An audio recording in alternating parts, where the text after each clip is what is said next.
I started listening to podcasts when they came out, when they got big about 2009, 2010, and I realized that it was something that I could develop and that there was a process to it, and we just had to get out there and work at it like anything else.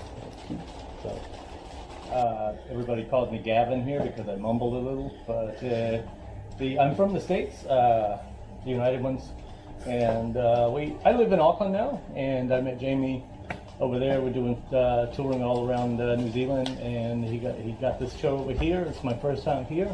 Asked me to come over and open up for it. I was just a silly bastard. I couldn't help myself, I retired from the petroleum industry. I worked in the oil field, mostly out on the rigs in the Gulf of Mexico. Yeah. I started as a dishwasher, and then I wound up as a safety advisor 27 years later. So I started very late with comedy. I was about 41 when I started. Yeah. Like I said, it was kind of in me, It was like it was a kind of a compulsion after a while. It was like I have to do this. I have to give it a shot, and then I gave it a shot, and then I met a lovely woman in Houston, Texas, and she was a Kiwi, and she talked me into coming to visit. And next thing you know, I'm living in New Zealand where there is no petroleum industry, and but there are places to do jokes. It's silly with a dark twist. I don't use a lot of profanity or anything like that, but there's a little bit of darkness, but you kind of have to read between the lines a little. Just put smiles on people's faces, I think that life is a little dark, but silly, and I'm trying to shed a little light on the darkness, maybe. Oh, I don't know. I think you would have to ask somebody who knows what they're doing with that one. But I think it's instinctive. Yeah, I think it's more, and you can develop it further, but it's something that you're kind of born with. Yes. No, I was not. No. I could, yeah.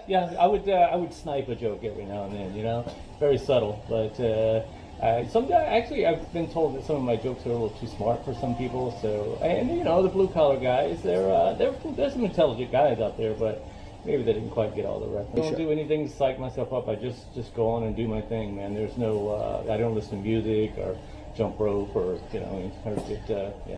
Oh, yes, I would have to say so, yeah. Because that's the number one thing that most women and people say that, is sense of humor is very sexy. Oh, I go back to, I have to go back to Carlin and somebody like that, George Carlin or Richard Pryor or something like that. I'm a little older than these guys, so not that my style is similar to theirs, but I think a guy in the States that I love is Dana Gould. He's he's a little more obscure. He was the head writer for The Simpsons for a long time. I'm a big Dana Gould fan. So. Yeah. Comedy god. What do you mean, like a comedy god, a deity of comedy who looks down and watches over comedians and blesses them, curses them, makes happenstance occur, coincidences occur, can sometimes save them, right. Can sometimes damn them to comedy hell. Oh yeah, I definitely know the damning side. Yes, so that God definitely exists. Yes.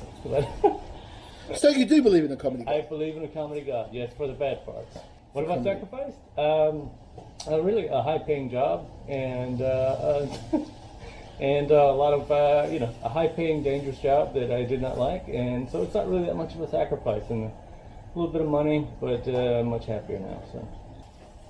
No, it'll never lose its sense of humor. I don't think it will ever. It will always exist.